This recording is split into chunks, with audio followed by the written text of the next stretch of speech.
Dave, what did you see out of Roki, especially with some of the command problems he was battling? That's what it was tonight. You could see that he couldn't get ahead of hitters.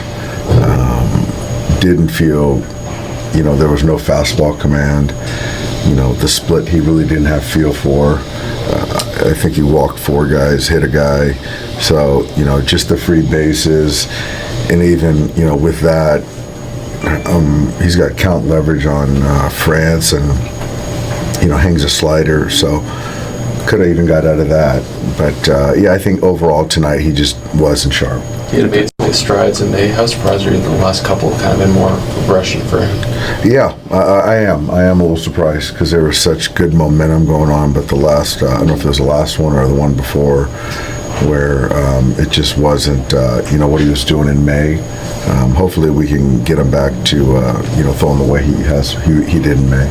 He seems to feel like this is more of a mechanical issue than anything. Are you seeing that more than mindset? And if so, is that encouraging? Yeah, I think so.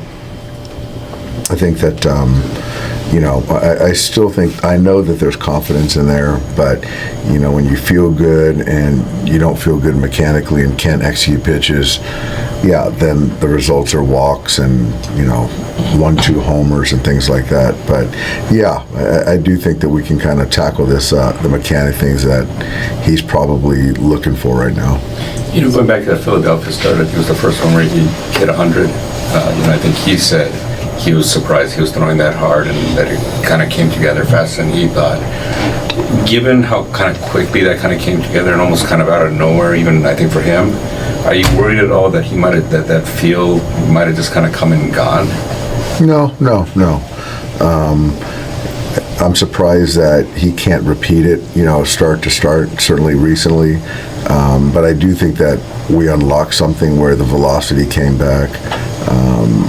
But to kind of take a step back with the command is a little surprising, but I don't think that he's lost that feel for, the power, because the velocity is still there. Why do you think he can't repeat it? I don't know the answer, I don't know. Obviously, it's, it's very precise movement, the pitching for the command. And sometimes certain pitchers that if they're out of whack a little bit, they can't really do what they're accustomed to doing or wanting to do. So I think Roki's kind of a little bit like that. But at the end of the day, even if you don't feel great, you still got to go out there and make pitches and not walk guys. That's just the bottom line. That's the big leagues. What did you see from Jonathan Hernandez? I thought Jonathan, you get the first hitter out, then you give up a flare, then you just can't walk the 2 guys. So I think for us, you got to manage aggressively with their bullpen, with Mason Miller at the back end. You just can't walk guys, and then you open yourself up to soft contact. Infield's got to play in, but again,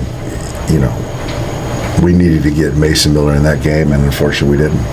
Was different is Tucker in the 9th about the score? Was there any? That was more the score, yeah. How different is this version of Walker Buehler compared to the guy who was at the front of your rotation a few years ago? He's reinventing himself. It's a guy that he's throwing the kitchen sink at you. He didn't use his curveball tonight. It was more cutter, slider, changeup, 2-seamers. He doesn't just try to bully you, and he's finding ways to just get guys out. So, he's going to still go out there and compete. How hard would it have been for you to take Walker Buehler out of a game like that? Back when I had him, it wouldn't have happened. But it's just the evolution of him, and Craig's trying to win baseball games, and when you got a bullpen like that, it makes it a lot easier to make that decision. What did you think about them going to Yuki in that spot as opposed to Morion? He knows their team better than I do, so it certainly worked out.